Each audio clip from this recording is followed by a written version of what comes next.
আসসালামু আলাইকুম প্রিয় দর্শক, আজকে আমি হাজির হয়েছি মেয়েটিকে মুসলিম হতে দিল না তার দ্বিতীয় এবং শেষ পর্ব নিয়ে। প্রথম পর্বে আমরা দেখেছি ইমরান বিন বশির ভাই কিভাবে একজন হিন্দু মেয়ে সুনেত্রাকে হিন্দু হতে মুসলিম হতে বাধা দিয়েছে। আমরা আলোচনা করেছি হিন্দু মেয়ের তার নিজস্ব হিন্দু ধর্ম সম্পর্কে যে অভিযোগগুলো ছিল সেগুলো সত্য কিনা এবং মুসলমান ধর্ম মেয়েদেরকে সেই অধিকার এবং স্বাধীনতা দিয়েছে কিনা সে সম্পর্কে আমরা আলোচনা করেছি। আজকে আলোচনা করব ইমরান বিন বশির ভাই হজরত মুহাম্মদ সাল্লাল্লাহু আলাইহি সাল্লাম সম্পর্কে যে সমস্ত অভিযোগ করেছেন সেই অভিযোগগুলো সত্য কিনা সেগুলো বিষয়ে আজকে আমি বিস্তারিত আলোচনা করার চেষ্টা করব ইনশাআল্লাহ। আর প্রথম ভিডিও যারা দেখেননি তাদের জন্য ভিডিওর লিংক ডেসক্রিপশন বক্সে দেওয়া থাকবে। দয়া করে প্রথম ভিডিওটি দেখে নেবেন, তাহলে আমাদের বুঝতে সুবিধা হবে। ইমরান বিন বশির ভাইয়ের হজরত মুহাম্মদ সাল্লাল্লাহু আলাইহি সাল্লাম সম্পর্কে বেশ কয়েকটা গুরুতর অভিযোগ ছিল। তার মধ্যে একটা অভিযোগ ছিল কাব বিন আশরাফকে হত্যা, আবু রাফেকে হত্যা, আসমা বিনতে মারওয়ানকে হত্যা, তার বিবাহ সম্পর্কে তার কিছু বাজে মন্তব্য এবং কটূক্তি ছিল। ওনার একজন স্ত্রী সাউদা রাদিয়াল্লাহু আনহাকে তালাক দেওয়ার ব্যাপারে ওনার একটা মন্তব্য ছিল। এগুলো বিষয় নিয়েই আজকের আলোচনা। এই আলোচনা করার আগে শুরুতেই আমাদেরকে জানতে হবে মদিনা সনদ সম্পর্কে। মদিনা সনদ সম্পর্কে না জানলে কাব বিন আশরাফ হত্যাকাণ্ড এবং আবু রাফের হত্যাকাণ্ডের ব্যাপারে আমরা বিস্তারিত বুঝতে পারবো না। এবার আসুন মদিনা সনদ কি এবং মদিনা সনদ কত সালে স্বাক্ষরিত হয়েছিল সে বিষয়ে একটু আলোচনা করা যাক।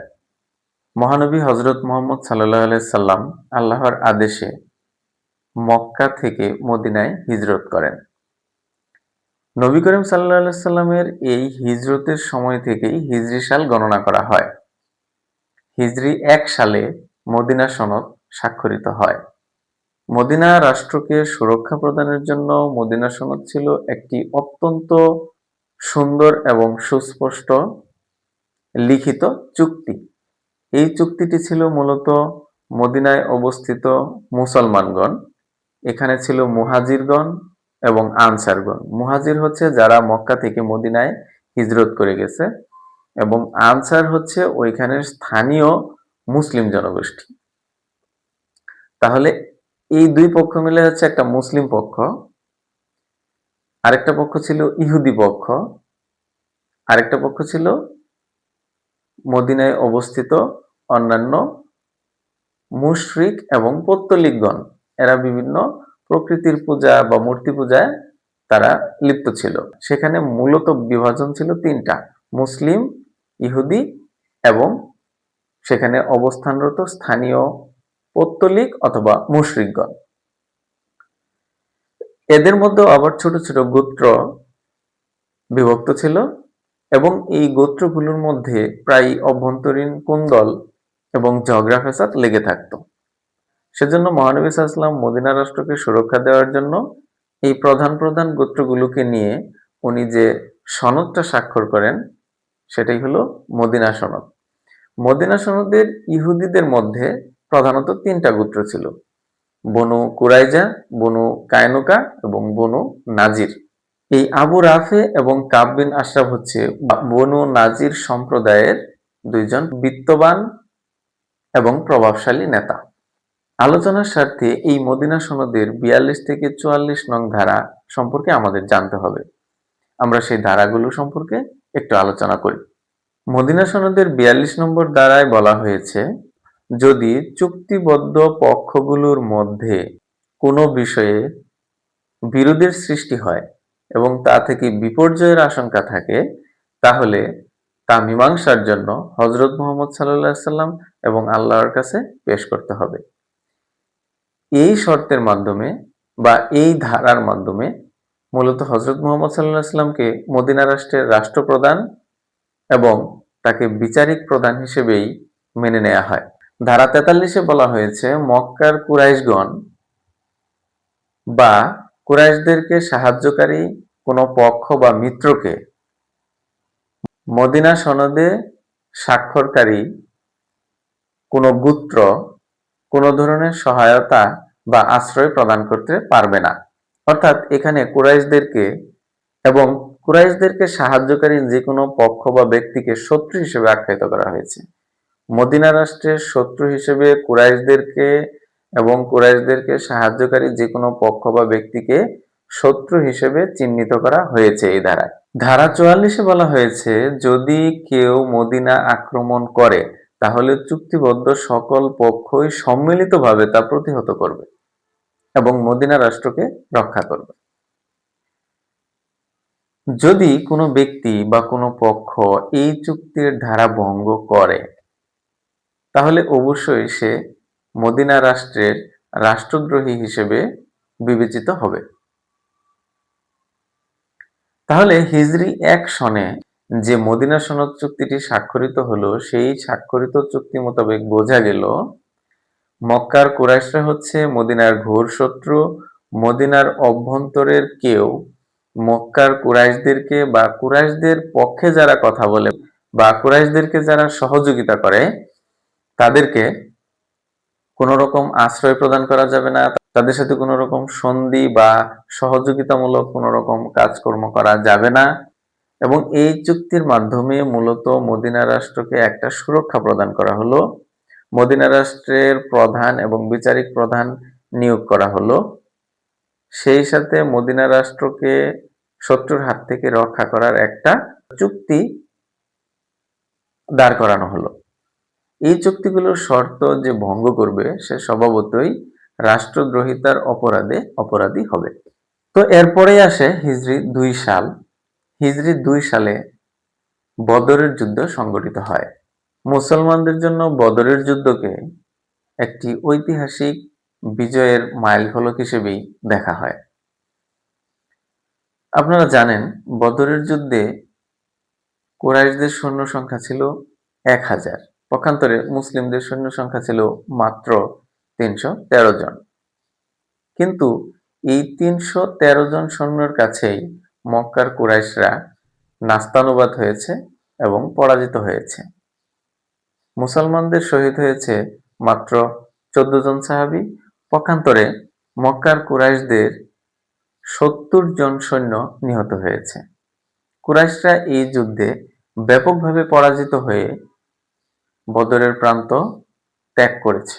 এই যুদ্ধের ফলে মদিনা রাষ্ট্র বা মুসলিমরা একটি ব্যাপক শক্তিশালী জাতি হিসেবে আত্মপ্রকাশ করেছে। বদরের যুদ্ধে মক্কার কুরাইশরা পরাজিত হওয়ার পর তাদের মনোবল সম্পূর্ণরূপে ভেঙে গিয়েছিল। এই সময়ে আবির্ভাব হয় কাব বিন আশরাফের। কাব বিন আশরাফ হচ্ছে মদিনার ইহুদি গোত্র বনু নাজিরের একজন অন্যতম প্রভাবশালী এবং বিত্তবান নেতা। উনি করলেন কি, বদরের যুদ্ধে কুরাইশদের পরাজয়ের পর উনি মক্কায় গিয়ে কুরাইশদেরকে সংগঠিত করলেন। সেখানে গিয়ে তাদেরকে প্রতিশোধ নেওয়ার জন্য প্ররোচিত করলেন। কুরাইশদের মধ্যে যারা শহীদ হয়েছে তাদের জন্য শোকগাথা লেখলেন। আর মদিনার যে মুসলিম নারীরা আছে তাদের বিরুদ্ধে তিনি কুরুচিপূর্ণ এবং খারাপ মন্তব্য করে কবিতা লেখা শুরু করলেন। তখন তো আর আধুনিক যুগের মতো পত্রিকা ছিল না, তখন ছিল কবিতা। এই কবিতার মাধ্যমেই মানুষকে মেসেজ পৌঁছে দেওয়া হতো। তিনি কুরাইশদেরকে বক্তৃতার মাধ্যমে বদরের যুদ্ধের প্রতিশোধ নেওয়ার জন্য উস্কানি দিতে থাকলেন। অর্থাৎ তিনি রীতিমতো আরেকটি যুদ্ধের জন্য মক্কার কুরাইশদেরকে সংগঠিত করলেন। তিনি তাদেরকে অর্থ দিয়ে সহায়তা করলেন। এই ঘটনাগুলো আছে সিরাত ইবনে হিশাম খণ্ড ৩ পৃষ্ঠা ৪৪ থেকে ৫১-র ভিতরে আপনারা এই ঘটনাগুলো পাবেন। তিনি হযরত মুহাম্মদ সাল্লাল্লাহু আলাইহি ওয়াসাল্লামকে একটি ভোজের দাওয়াত দিয়ে তাকে হত্যার পরিকল্পনা করেছিলেন। এই ঘটনাটি পাবেন কিতাবুল মাগাজি প্রথম খণ্ড ১৮৪ থেকে ১৯১ পৃষ্ঠা। কাব ৪০ জন সঙ্গী নিয়ে মক্কায় গিয়ে আবু সুফিয়ানের সাথে জোট গঠন করে কাবার গিলাফ ধরে শপথ নেন যে তারা মহানবী হযরত মুহাম্মদ সাল্লাল্লাহু আলাইহি সাল্লামকে শেষ করার জন্য আমৃত্যু লড়বেন। তাফসিরে বাগাবী দ্বিতীয় খণ্ড 233 থেকে 235 পৃষ্ঠার মধ্যে। অর্থাৎ কাব বিন আশরাফ যে অপরাধগুলো করেছে তা মদিনা সনদের সুস্পষ্ট লঙ্ঘন এবং তিনি রাষ্ট্রদ্রোহিতার অপরাধে অপরাধী। তো স্বাভাবিকভাবেই যদি একটি যুদ্ধ হয় তাহলে অনেক লোক হতাহত হয়। তিনি অত্যন্ত সুচতুর এবং উপযুক্ত সিদ্ধান্ত নিলেন কাব বিন আশরাফকে হত্যা করার। আপনারা প্রথম ভিডিওতে কাব বিন আশরাফকে হত্যার ঘটনা দেখেছেন। পৃথিবীর ইতিহাসে প্রতিটি হত্যা, প্রতিটি মৃত্যুই কষ্টদায়ক, যন্ত্রণাদায়ক এবং সেগুলো হৃদয় বিদারক। কাব বিন আশরাফকে হত্যার ঘটনা বলার সময় ইমরান বিন বশির ভাইয়ের চোখ দিয়ে জল এসে পড়ছিল। তিনি এতই ব্যথিত হয়েছিলেন। কিন্তু মৃত্যু সবসময়ই যন্ত্রণাদায়ক। কাব বিন আশরাফের হত্যাটা আবশ্যিক ছিল। তাকে শুধুমাত্র কবিতা লেখার জন্যই হত্যা করা হয়েছে বিষয়টা তা নয়। হাদিসে যে উল্লেখ করা হয়েছে যে কাব বিন আশরাফ আল্লাহ ও তার রাসূলকে কষ্ট দেয়, এটার মানে এই নয় যে আল্লাহ ও তার রাসূলকে ব্যক্তিগত আক্রমণ করেছে, বিষয়টা এরকম কিছুই নয়। এখানে কাব বিন আশরাফ টোটাল মুসলিম কমিউনিটিকে ধ্বংস করার একটা ষড়যন্ত্র করেছিল এবং সেটা মদিনা রাষ্ট্রের বিরুদ্ধে মদিনা সনদের স্বাক্ষরকারী হয়েও মদিনা সনদের বিরুদ্ধে গিয়ে কাব বিন আশরাফ মক্কার কুরাইশদের সাথে যে জোট গঠন করেছিল, যে সামরিক ঐক্য গঠন করেছিল তা মুসলিমদেরকে নিশ্চিহ্ন করে দেওয়ার একটা চিন্তা ভাবনা ছিল। সুতরাং কাব বিন আশরাফের হত্যাকাণ্ড বৈধ ছিল এবং তার হত্যাকাণ্ডটা হওয়া আবশ্যিক এবং উপযুক্ত ছিল। কাব বিন আশরাফ কেমন ধরনের লোক ছিল তা ওই হাদিসেই একটু ইঙ্গিত দেয়া আছে। কাব বিন আশরাফের কাছে যখন কিছু খাবার ধার চাইছিল তখন কিন্তু কাব বিন আশরাফ তাদেরকে তাদের স্ত্রীদেরকে বন্ধক রাখার জন্য বলছিল। অর্থাৎ কাব বিন আশরাফ কোন ধরনের মানুষ ছিল আশা করি আপনারা বুঝতে পেরেছেন। তো কাব বিন আশরাফকে বদরের যুদ্ধ সংঘটিত হওয়ার পর আরেকটা যুদ্ধকে রহিত করার উদ্দেশ্যে হিজরি ৩ সালে একটি সফল অভিযানের মাধ্যমে হত্যা করা হয়, যা ছিল ইসলামের জন্য একটা বিজয়। দেখেন কাব বিন আশরাফের উস্কানির ফলে পরবর্তীতে মুসলমানদের কি পরিমাণ ক্ষতি সাধিত হয়েছিল তার একটি দৃষ্টান্ত হচ্ছে উহুদের যুদ্ধ। হিজরি ৩ সালেই উহুদের যুদ্ধ সংঘটিত হয়। এই উহুদের যুদ্ধে মুসলমানরা ব্যাপকভাবে পরাজিত হয় এবং মক্কার কুরাইশরা এবং কাফেরগণ এই যুদ্ধে বিজয়ী হয়। মুসলমানদের ৭০ জন সাহাবী এই যুদ্ধে নিহত হন। হযরত মুহাম্মদ সাল্লাল্লাহু আলাইহি সাল্লামের দন্ত মোবারক শহীদ হয় এবং তিনি মারাত্মকভাবে আহত হন। সেই সাথে বহু সাহাবী হতাহত হন। দেখেন, এই উহুদ যুদ্ধের গোড়াপত্তন করেছিল কিন্তু কাব বিন আশরাফ। রাষ্ট্রের ভিতরে থেকে রাষ্ট্রদ্রোহিতা করে সে এই যুদ্ধের একজন অন্যতম উস্কানিদাতা এবং প্ররোচক। যদি কাব বিন আশরাফকে আরো আগে হত্যা করা যেত হয়তো উহুদের যুদ্ধ নাও হতে পারত। তারপর আরেকটা বর্ণনা আছে আবু রাফের হত্যাকাণ্ডের ব্যাপারে। এই আবু রাফের উত্থান হলো উহুদ যুদ্ধের পরপরই। উহুদ যুদ্ধে যখন মুসলিমরা পরাজিত হলো এবং কোণঠাসা হয়ে পড়ল তখন এই বনি নাজির গোত্রেরই আরেকজন ইহুদি আবু রাফে সে চিন্তা করলো মুসলিমদেরকে একেবারে নিঃশেষ করে দেওয়ার। সে বুদ্ধি করলো যেহেতু মুসলিমরা এখন অপেক্ষাকৃত দুর্বল, মক্কার কুরাইশদেরকে আবার সংগঠিত করে পুনরায় যদি আক্রমণ করা যায় এবং বনু নাজির গোষ্ঠী যদি ভেতর থেকে মক্কার কুরাইশদেরকে সহযোগিতা করে তাহলে হয়তো মদিনার মুসলিমদেরকে একেবারে নিঃশেষ করে দেওয়া যাবে। কি ভয়ঙ্কর পরিকল্পনা ছিল। আবু রাফে মক্কার কুরাইশদেরকে গিয়ে বলল, তোমরা মদিনা আক্রমণ করো আমরা তোমাদের সাথে আছি এবং আমরা ভেতর থেকে তাদেরকে আক্রমণ করব এবং তোমাদেরকে সাহায্য করব।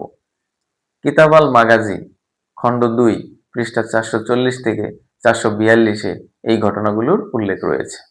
কুরাইশদেরকে আরো বলেছিল, আমরা তোমাদের সাথে আছি যতক্ষণ না পর্যন্ত তাকে নির্মূল করতে পারি, মানে হযরত মুহাম্মদ সাল্লাল্লাহু আলাইহি সাল্লামকে নির্মূল যতক্ষণ পর্যন্ত না করতে পারবে ততক্ষণ এই বনু নাজির গোষ্ঠী তাদের সাথে আছে।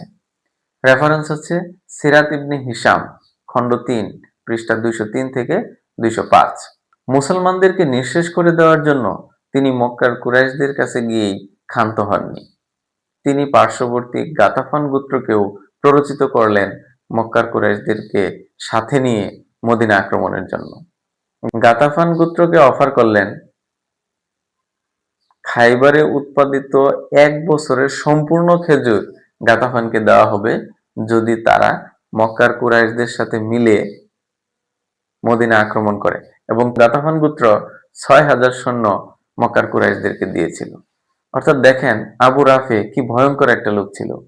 সে মুসলমানদেরকে একেবারে ধূলিসাৎ করে দেওয়ার জন্য মক্কার কুরাইশদের সাথে আলোচনা করেছে, সেই সাথে গাতাফান গোত্রকে গিয়ে আরো 6000 সৈন্য দিতে বলেছে এবং মক্কার কুরাইশ এবং গাতাফানরা মিলে এবং সেই সাথে মদিনা রাষ্ট্রের ভিতর থেকে বনু নাজির গোত্র এ সবাই মিলে মদিনা রাষ্ট্র থেকে মুসলিমদেরকে একদম ধ্বংস করে দেওয়ার একটা পায়তারা করেছে। আবু রাফেও ঠিক কাব বিন আশরাফের মতো কবিতা লিখে কুরাইশদেরকে এবং গাতাফানদেরকে যুদ্ধ করার জন্য উৎসাহিত করতেন এবং তিনিও একইভাবে মক্কার কুরাইশদের শহীদদের জন্য শোকগাথা এবং মুসলিম নারীদের জন্য অবমাননাকর এবং কুরুচিপূর্ণ ভাষায় কবিতা লিখতেন। যেহেতু তখন পত্রিকার মতো বা অনলাইনের মতো কোনো মাধ্যম ছিল না, তখন কবিতাই ছিল মানুষদের কাছে মেসেজ পৌঁছে দেওয়ার একটা মাধ্যম। তাহলে বলুন, আবু রাফেকে কি হত্যা করা যায়? অবশ্যই যায়, কারণ আবু রাফেও ঠিক রাষ্ট্রদ্রোহিতার অপরাধে অপরাধী। শুধু তাই নয়, মদিনা রাষ্ট্রের ভিতরে থেকে সে কুরাইশদেরকে সহযোগিতা করবে, এটা সম্পূর্ণ একটা বিশ্বাসঘাতকতা, আর বিশ্বাসঘাতকতার পরিণতি মৃত্যুদণ্ড। তাই আবু রাফেকেও গোপন মিশনে হত্যা করা হয়েছে। তাকে হত্যা করা যথেষ্ট নৈতিক, উপযুক্ত এবং বৈধ ছিল।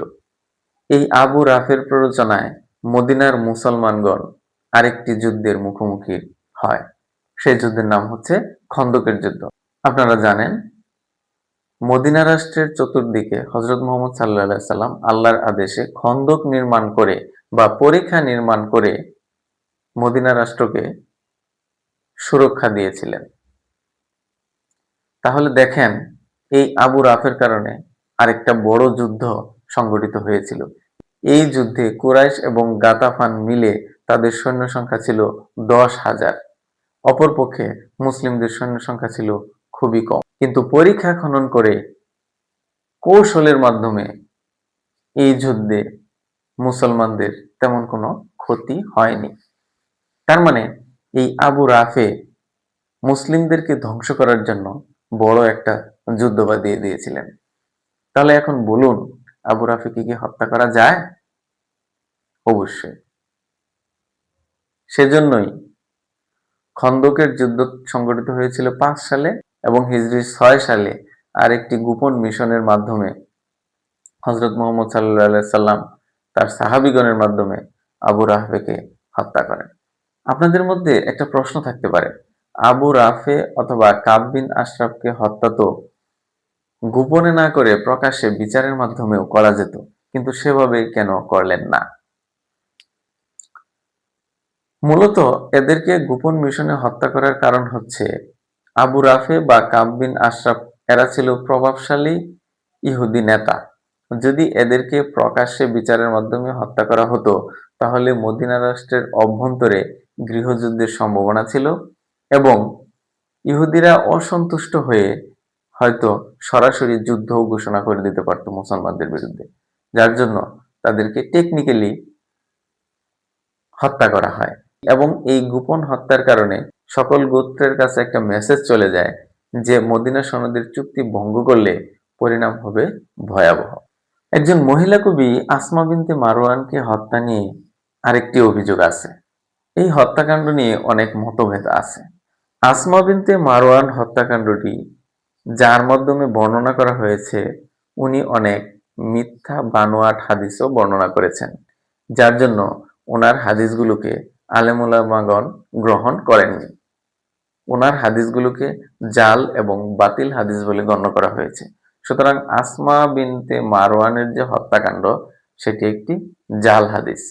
এই বিষয়ে আমি কোনো কথা বলতে চাচ্ছি না, কারণ একজন অন্ধ সাহাবীর পক্ষে রাতে গিয়ে আসমা বিনতে মারওয়ানকে তার বাসগৃহে হত্যা করা এবং তার বাচ্চাদেরকে পাশ থেকে সরিয়ে তার উপরে ছুরি মারা ঘটনাটি আমার কাছেও অবিশ্বাস্য মনে হয়েছে। সুতরাং এই বিষয়ে আর কথা না বলাই ভালো। এরপর হযরত মুহাম্মদ সাল্লাল্লাহু আলাইহি সাল্লামের বিয়ে নিয়ে বেশ সমালোচনা করা হয়েছে ভিডিওটিতে। ভিডিওটিতে বলা হয়েছে খাদিজা রাদিয়াল্লাহু আনহা মারা যাওয়ার পর ১ মাসের মধ্যেই হযরত মুহাম্মদ সাল্লাল্লাহু আলাইহি সাল্লাম দুটি বিয়ে করেছেন। খাদিজা রাদিয়াল্লাহু আনহা মারা যাওয়ার পর হযরত মুহাম্মদ সাল্লাল্লাহু আলাইহি সাল্লাম ১ মাসের মধ্যেই আরেকটি বিয়ে করেছিলেন সাউদা বিনতে জামাআ রাদিয়াল্লাহু আনহাকে। তো সাউদা বিনতে জামাআকে বিয়ে করার যথেষ্ট কারণ আছে। সাউদা রাদিয়াল্লাহু আনহাকে বিয়ে করার প্রধান কারণ হচ্ছে তখন তার ঘরে ৪ জন মেয়ে ছিল। এই মেয়েদেরকে দেখাশোনা করার জন্য তিনি খাদিজা রাদিয়াল্লাহু আনহা মারা যাওয়ার পরপরই সাউদা রাদিয়াল্লাহু আনহাকে বিয়ে করেন। সাউদা রাদিয়াল্লাহু আনহা ছিলেন বিধবা এবং তার বয়স ছিল ৫০ বছর। দেখেন, নবী করিম সাল্লাল্লাহু আলাইহি সাল্লামের উদ্দেশ্য যদি সম্পূর্ণই তার ব্যক্তিগত হতো, তাহলে সাউদা রাদিয়াল্লাহু আনহাকে তিনি বিয়ে করতেন না। তিনি কোনো সম্ভ্রান্ত কুমারী মেয়েকে বিয়ে করতেন। কিন্তু তিনি কুমারী মেয়েকে বিয়ে না করে একজন বয়স্কা মহিলা, যার বয়স ৫০ বছর, তাকে বিয়ে করেছেন। কারণ তার বাচ্চা-কাচ্চা দেখাশোনা করার জন্য। সুতরাং এই বিয়েটি তার সম্পূর্ণ ব্যক্তিগত কাজে নয়। এই বিয়ের মাধ্যমে তিনি একজন বিধবাকে আশ্রয় দিয়েছেন, সেই সাথে তার বাচ্চা-কাচ্চার জন্য একজন অভিভাবক নিযুক্ত করেছেন। তো ১ মাসের মধ্যেই নবী করিম সাল্লাল্লাহু আলাইহি সাল্লামের আরেকটি বিয়ের নিকাহ সম্পন্ন হয়। এটি ছিল আয়েশা রাদিয়াল্লাহু আনহার সাথে। আয়েশা রাদিয়াল্লাহু আনহার সাথে সেই সময়ে বিয়ের কেবল নিকাহ সম্পন্ন হয়েছে, কিন্তু তার সাথে তার ঘর সংসার শুরু হয় নাই। ঘর সংসার শুরু হয়েছে আরো ৩ বছর পরে।